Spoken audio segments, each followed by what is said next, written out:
In die eerste plek is dit belangrik om te sien dat die sluit van verbonde eintlik 'n beginsel is wat God toegepas het in sy verhouding met mense.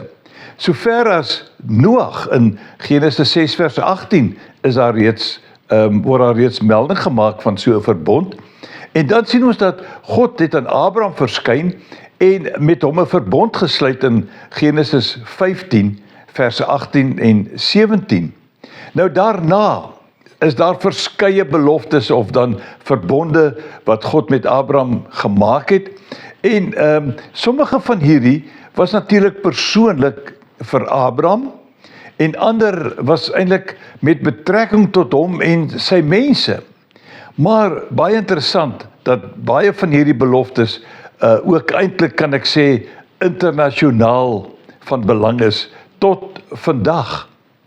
Kom ons lees bietjie van hierdie beginpunt van beloftes tussen Abraham en God.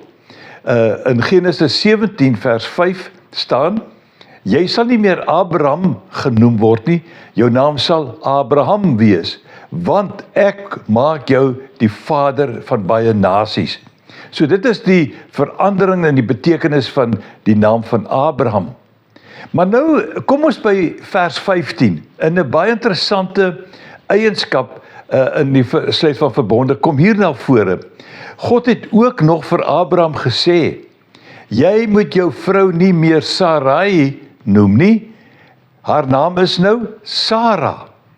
Ek sal haar seën en vir jou 'n seun uit haar gee. Ja, ek sal haar seën en nasies en konings van volke sal uit haar voortkom. So die verbond tussen God en Abraham het ook op Sarah van toepassing geword. Nou, daar word in meer as 70 verse in die Nuwe Testament na Abraham verwys.